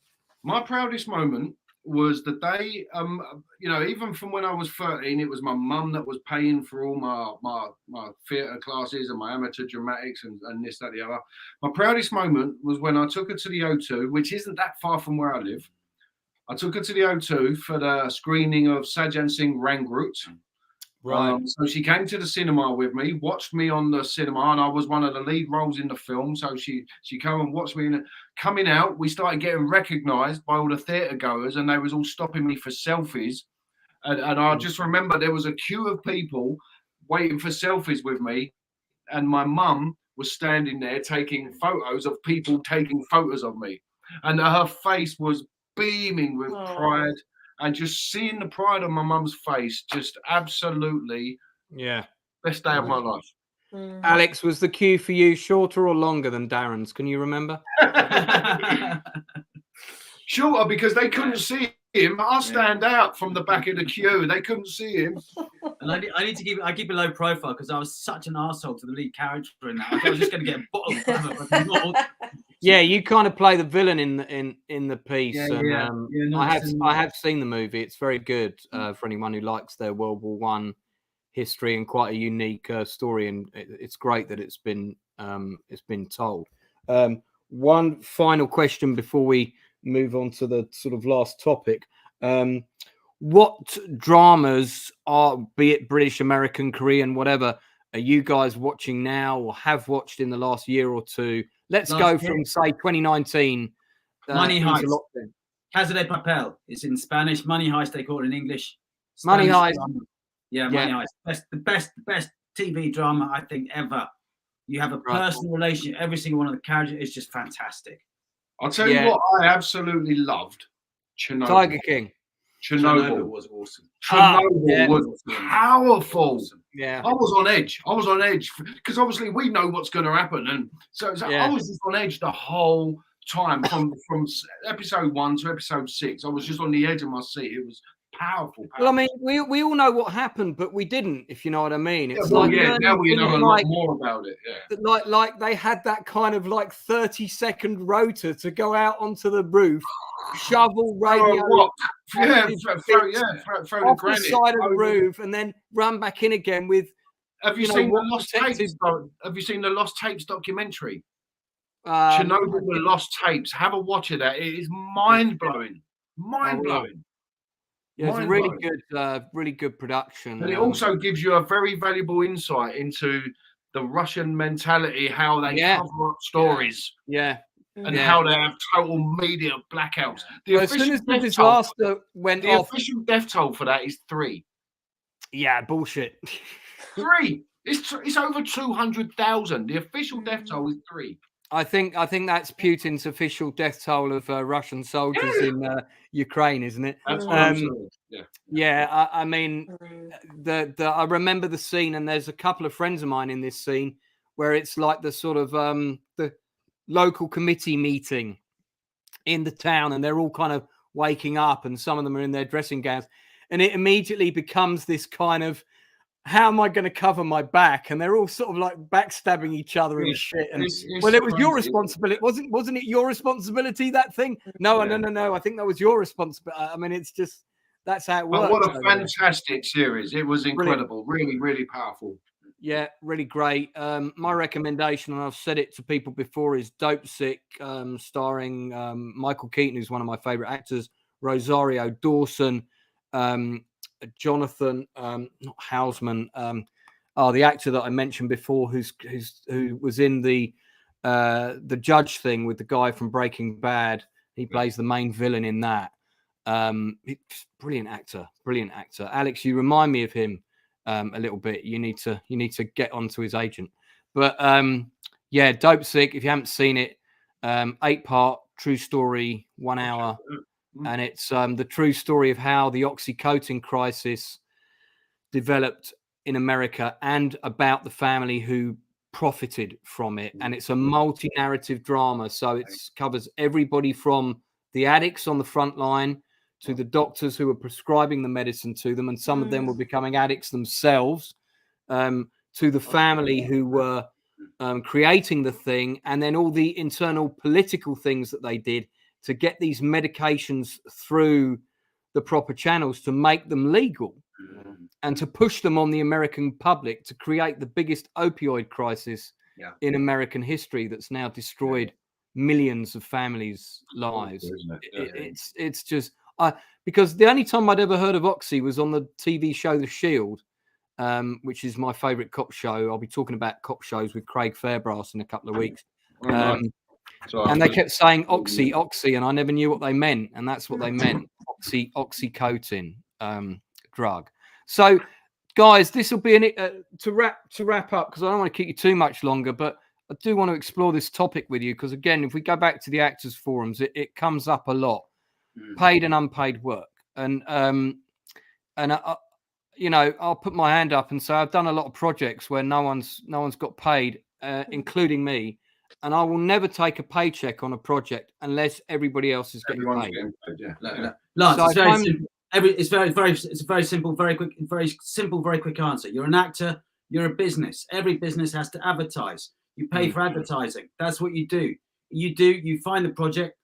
You do the project. You get the footage. That's your advert. That gives people a free sample of your work. From that, you get work. It's a simple business. It's a simple business open and shut case. You do free work to get the footage, to get the work that pays you the money. Look, my take on this is simply this, and I strategize everything. So I get a lot of the roles that I actually want, but if there's a role that I really cover and I can't get any work to show what I can do in this area, in this as this character, then I will then consider doing free work just so I can show that I can do the character with a view of using that to get myself actual paid work as in one of those kind of characters. So yeah. Something you have to. But it has to suit my strategy and my trajectory of where I want to go. Yeah. I mean, that's completely bang on. I mean, I would very much do it. Yes, I would if it suited my plan, my game plan. My two pieces of advice to actors out there when it comes to paid and unpaid is, look, it's not a simple answer as we should always all be paid. I should be paid for every script I write. I should be paid for every hour I put into rehearsal and direct people. And you know, and that's how it should work. I've been in this profession a very long time. I haven't had as many paid jobs as I would like. In fact, it's quite a small number. But I've consistently produced work. And the reason I've done that is because I want to be busy. I want to consistently produce stuff that people can see. And that's also subjects that I think are worth discussing. And if it's something I really want to do and I get passionate about it, I find a way to do it. We're doing a play about the post office scandal, which you will have heard of, I'm sure, and it's ruined a lot of people's lives. 755 in the UK that we know when of. they all got sacked. Worse than that, they got sent to prison. There are very few things that made me angry about, but that.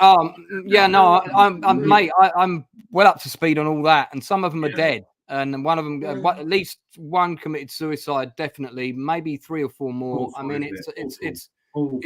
the biggest injustice in British history. The Outcast Creative are doing a play about it. We've got dates in October already. Me and Cathy are going to be in the play, actually. Nice. So we're going to be acting together. I don't act in many of the things that I write, but I'm acting in this one because I really want to be in it. I'm playing a villain in it, which is going to be a lot of fun. Nice. I'm modelling my character on Darren, so I can't wait for him to see it. But well, then let me take you for a beer. Let me take you to a Millwall match, mate, and I'll show you what it's all about. can't wait. It's a passionate subject, but we don't have any money. We're trying to find money, but we don't have any money. So I've said it's really a showcase for the people that come to our acting class, because when you're doing something for free, you're basically agreeing to do a showcase, which, as Alex says, will be a useful thing for you to then put up somewhere and say, look at what I can do. You have to invest in yourself. You don't say, I'm doing that for nothing. Say, I'm investing in myself. But I will put the flip side of that. If you're looking at something that's unpaid, and there's a lot of student films and this kind of thing that comes up on UK actors and and I'm sure there'll be some on your own thing.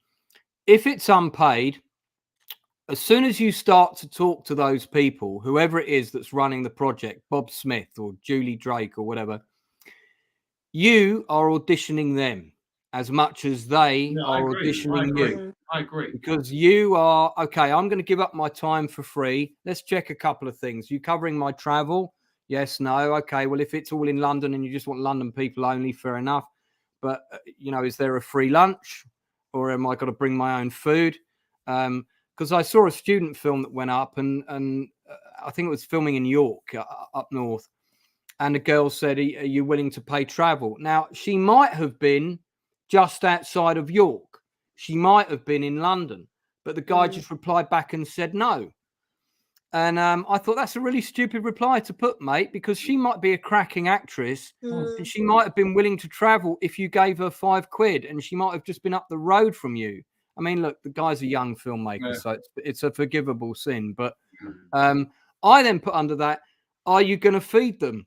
Are you going to feed the actors? Sorry, Alex actually unplugged my... That's all right. You're going to provide them with meals. And he didn't reply to that. Oh, wow. He didn't reply to that. So it's like, okay, you know, you might not want to pay for travel for people to come and do your student film from outside of York.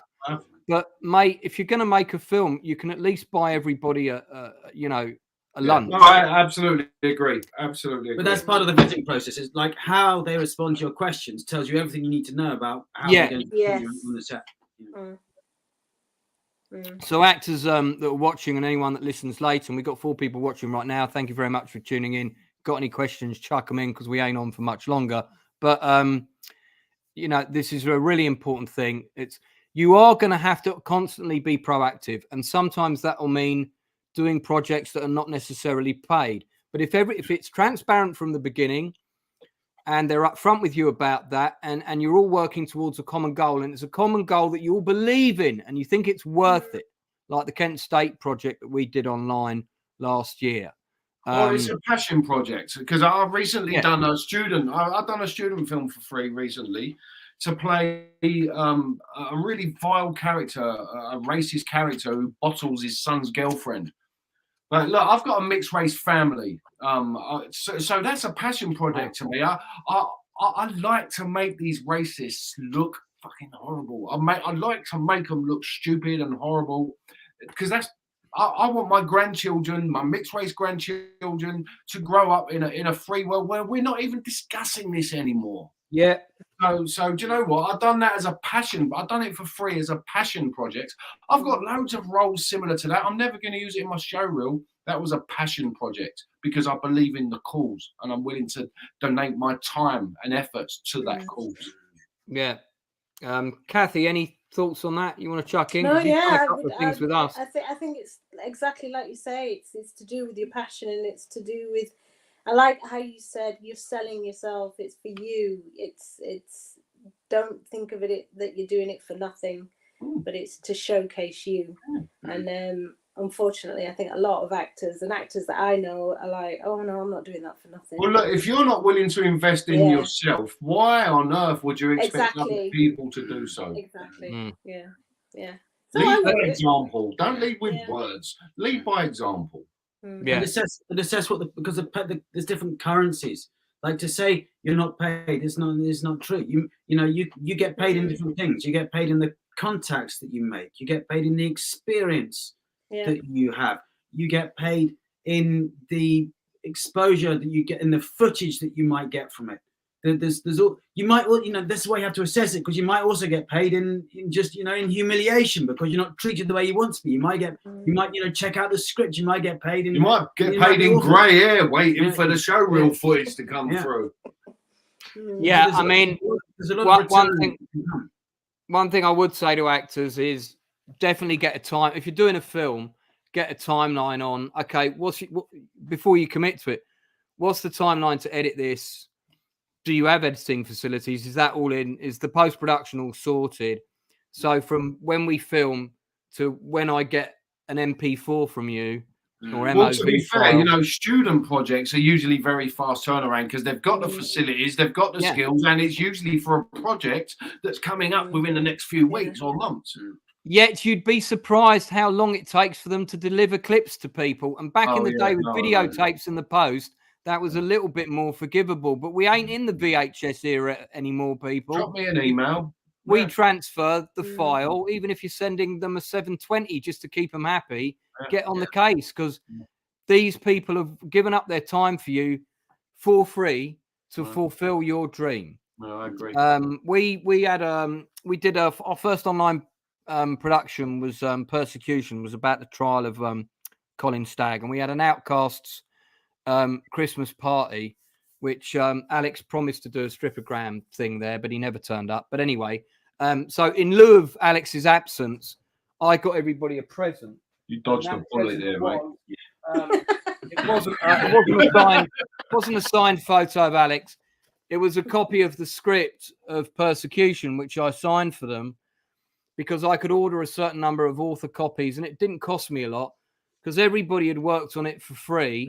But it was my baby, so it was it was a showcase for everyone. But we all got something out of it. Course, But I wanted to show my thanks, and I couldn't afford to pay them. I hadn't been paid myself, but I thought I could spend 40 quid on drinks, or I could get everyone a book. I think I did spend some money on drinks, but anyway, I got everyone a book. You spent so much on drinks, they forgot about the book. Well, no, they did, and then of course the people that didn't come to the Christmas party all wanted a book, and they'd all gone, so unlucky. But you know, you just do what you can. I missed that. Terminating the interview. Fun times. So brilliant. Well, look, V-Showcards at the minute is 40 quid a year. I mean, that's not a lot of dough, people. And you know what it is with these kinds of things. At the minute, not only is it an accessible format, but the guys that are running it are right now, they're accessible. Now, in 2 years, they might be like the leader of WeWork, and you might not see them very often, but right now they're accessible. So, you know, my advice to people would be, if you can afford it, get in from the ground up and try it out for a year and see how it works for you. And if it doesn't work for you, that's only 40 quid. You can waste £40 on a lot of rubbish. I wouldn't think it's a waste of time. I know casting directors that are already using it. I've had praise from quite a few that I've spoken to. In fact, all of the ones that I've spoken to about the layout and the design and the ease of use. So it just goes to show that you've done your due diligence and you've spoken to people and you've asked them what they want. And we even asked them what order they wanted the information delivered to them. What is the most important information to you there? And that's why the top of the V-Show card contains your location, your height, and your playing age. Yeah, and I mean, that's this the information they want first. It's a platform by actors, for actors, crew, and other production and casting. So it's run by people in the industry, for people in the industry. Now, there were other platforms that were that once. They're not now. They are really businesses that I'm not going to say which ones I like and which ones I don't, but there are some that I don't think have the interests of their members at heart, as Alex has stated earlier. So Andrea Rose clearly is a fan. So we love you, Andrea. Andrea, sorry, I said Andrea. She is absolutely wonderful actress and a big support. She supports us as much as we support her. So we love you, Andrea. Yeah, check her out. Just go on to V-Showcards, put Andrea Rose into the search bar. She'll come up. You'll see a V-Showcard. I'm going to give the latest member of the Outcast Creative a shout out today as well. So, and this is a prime example of exactly what Alex talked about earlier. And there's another comment there. Just chuck that up as well. So, as you know, I put this advert up for this big casting for this feature film in Australia, and thank you. Within 12 hours, I think we had about 200 applicants. It was for the lead part. It was paid. It was a nice paycheck as well. Great script written by a friend of mine that I know really well. And they were having trouble with the Australian casting, the original actress. There was a conflict, and they thought they'd seen everybody over there. And I said, look, there's Australians in London. Trust me on this. And there were lots. And, you know, and we had a lot of very sensible replies to the advert and some not so sensible. And we went through the 200, shortlist of 15, 7 of them got to do self-tapes. One of the people that didn't make the cut, she got onto the 15, but didn't make the 7, was an actress called Meg Briely, I believe her surname is. But what she did was she took an interest in the Outcast, decided to do, well, who is this guy? Did a bit of digging on me, found out that we ran the acting workshop in London on Monday, came down last Monday. I've never met this person before in my life. Now, the acting workshop, what's unique about it is it's run by two people. So it's me and Dickon. And to pick up on something you said earlier and why I think maybe you guys work is Dickon and I have completely different skill sets. We've got pretty similar personas, but I very much focus on character and story dynamic in a scene. And Dickon is great at techniques. And actually, as a director, I've learned probably more off of working with Dickon than I have the rest of the time before I knew him. And I'd like to think the same the other way round. So, you know, she came down, she did a class with us. It happened to be a script work class. And this girl has never had any professional training. I shit you not. She was amazing. I mean, like proper amazing. And when I got a sense that she was really good, I thought, shit, okay, I really want to push her now. So instead of giving her the scene again that she'd just done, I said, right, do this scene with me. You've got 30 seconds to read it. She just glanced through the pages quickly. She's like, right, I got it. And she did the scene with me. And then people stayed for a drink afterwards and we were chatting and all the outcasts were buzzing because there was like a different energy, you know, because somebody came and they really brought their A game and it just lifted the quality in the room. Everybody else then decided, I've got to bring my, this person's really good. Can't have them showing me up. I've got to be good tonight. And I said, why, how did you get to come down here and what's your story? And I don't want to get into a big life story and it's really interesting. And it's because she's got so much to draw on. I think that's why she's such an interesting, dynamic actress. But she was proactive. She was proactive. She approached us the right way. She came down. She made an impression. And by the time I'd got home that night, I'd sent her details to like every casting director I knew.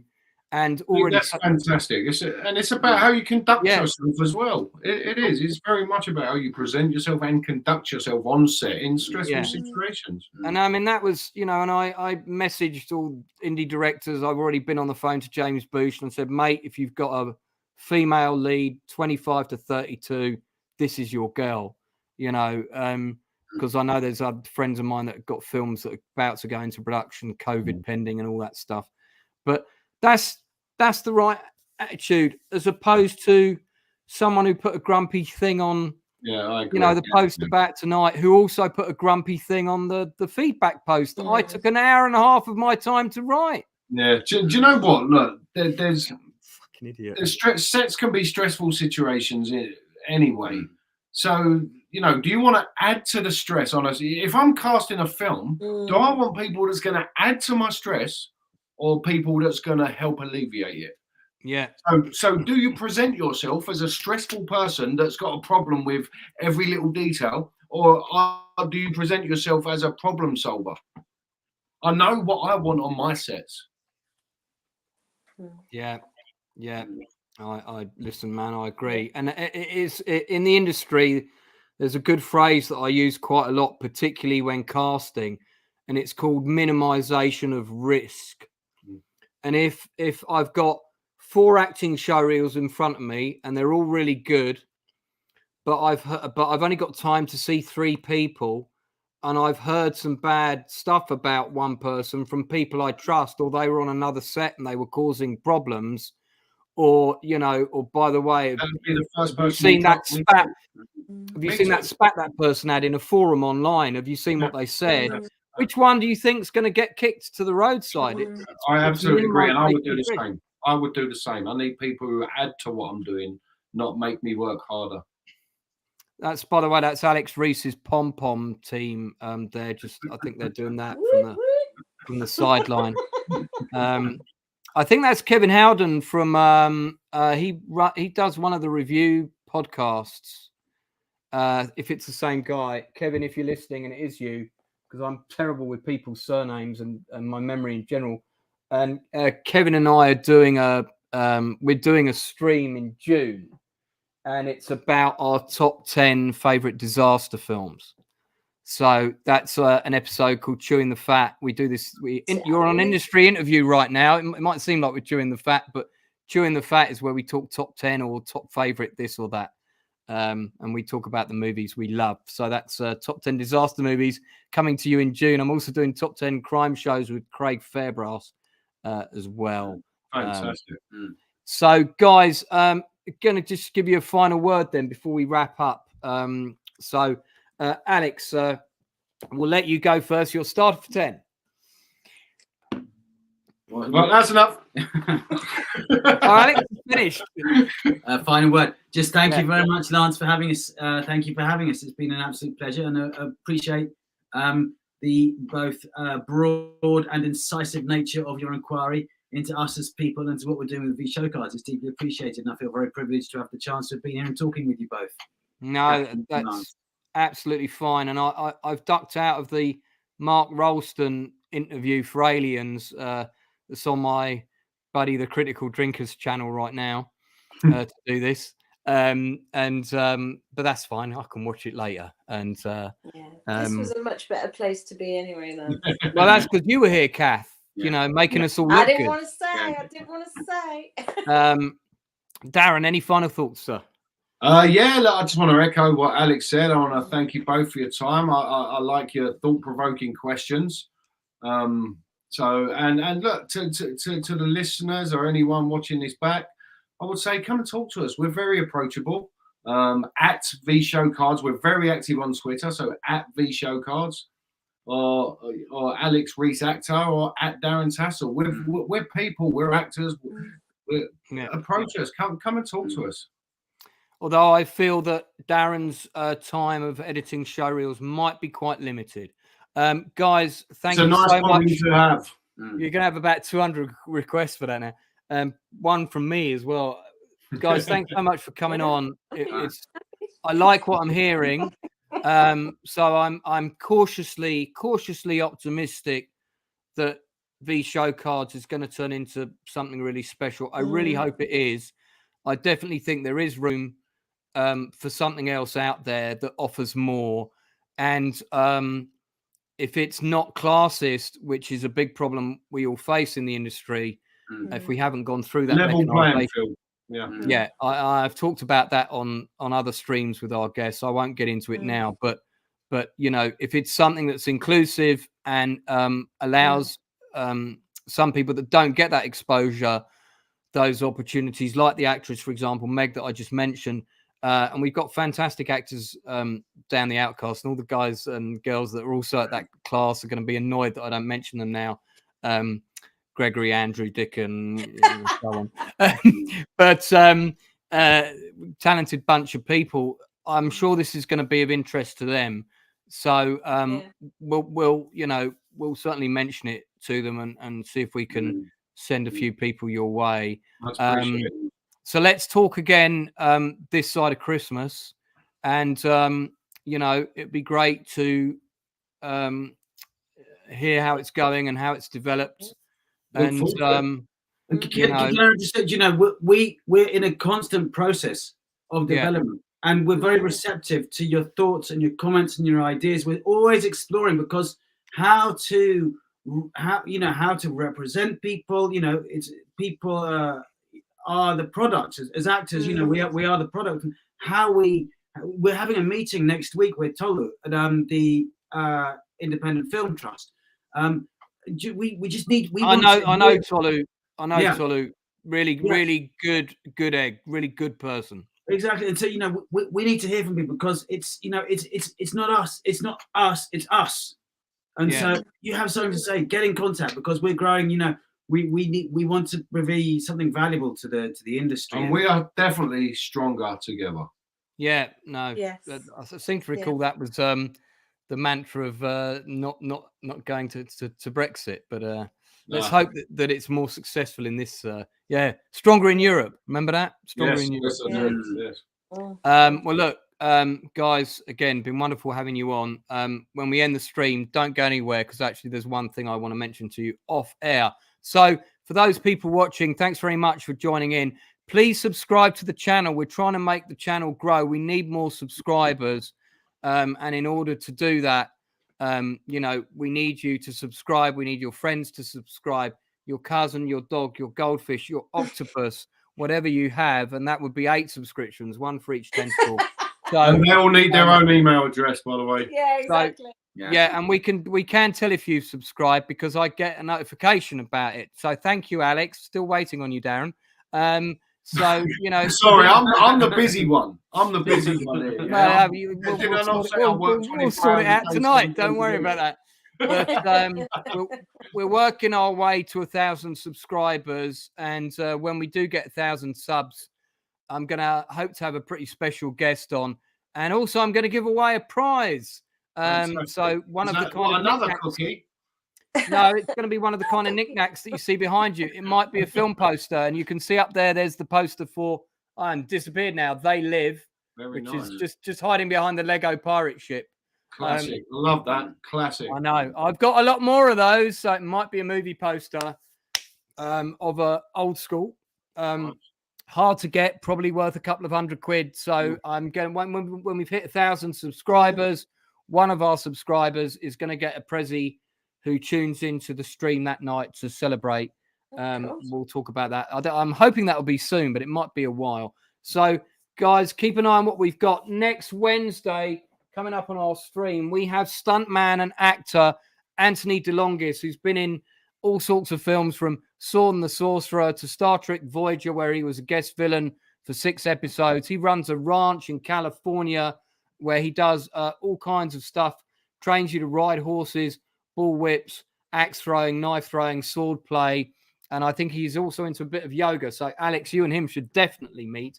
But Anthony DeLongis is going to be with us this time next Wednesday. Can't wait to chat to him because I've been a big fan of his for a long time. And because I follow the supporting actors, you see, in the industry, not just the A-listers. I like the people that make a mark in films, and I notice them and I follow their careers, and I'm going to get as many of them on as I can. So, I mean, they're less expensive, which is also helpful. No, but great. So, thanks very much for watching and tuning in.